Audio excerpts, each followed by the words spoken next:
In the small town of Ravenswood, nestled deep within a sinister forest, stood an infamous house that sent shivers down the spines of all who dared to gaze upon its decrepit facade.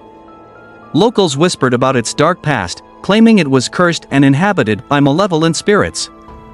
Yet, 5 adventurous souls, Vinay Liebert, Raventh Laliat, Shriram Brett, Raj Sharma, and Don Patrick, unaware of the dangers that awaited them, decided to investigate the house one gloomy evening. As the sun dipped below the horizon, casting shadows across the forest, the group approached the ominous house.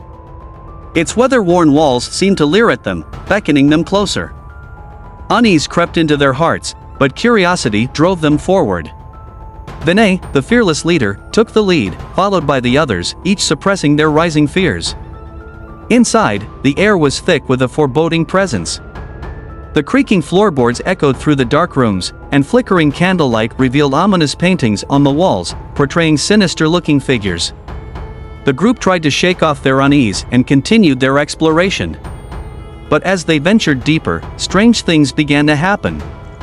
Doors slammed shut without warning, eerie whispers echoed in the corridors, and inexplicable shadows danced on the walls. Shriram, the most superstitious of them all, started to panic. "We shouldn't have come here. "This place is cursed," he exclaimed, his voice quivering.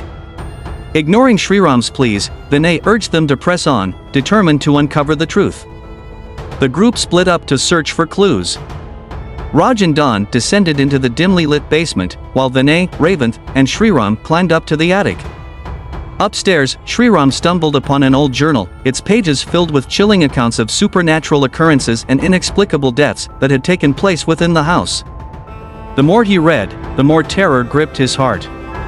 But before he could share his discovery, a chilling gust of wind blew through the attic, extinguishing their only source of light. In the basement, Raj and Don found a cryptic ritualistic symbol etched onto the floor. Fearful of what it represented, they quickly decided to reunite with the others.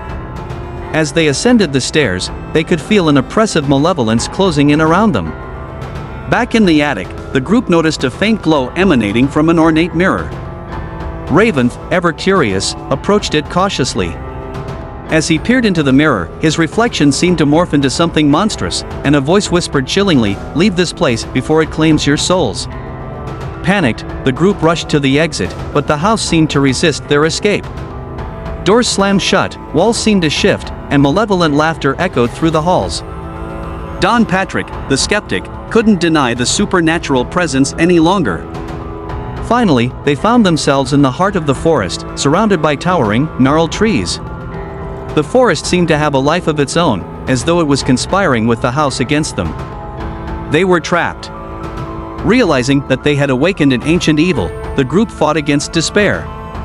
Vinay recalled a passage from the journal about a possible way to break the curse and free the spirits trapped within the house. They had to perform a ritual to banish the malevolence that gripped the house and the forest. In a desperate attempt to restore peace, they followed the journal's instructions. The ritual required courage, trust, and unity. The 5 friends formed a circle, joining hands, and chanted ancient words to bind the malevolent spirits. As the last words of the incantation left their lips, the ground beneath them trembled, and the air filled with a deafening roar. For a moment, it seemed as though the evil would overpower them, but their determination prevailed. In a blinding burst of light, the curse was broken. The house and forest fell eerily silent, the malevolent presence vanishing into thin air. Exhausted and shaken, the group emerged from the forest, forever changed by their encounter. Though they had faced the horrors of the haunted house and the malevolent forest, they emerged stronger, their bonds forged in the crucible of fear and bravery. They vowed never to speak of what they had experienced, knowing that some things were better left undisturbed. From that day on, the house stood abandoned, a silent reminder of the darkness that lurked within. And the 5 friends, now bound by a shared secret, continued their lives, forever grateful for their escape from the clutches of the deadly-looking evil house and the sinister forest that had nearly claimed their souls.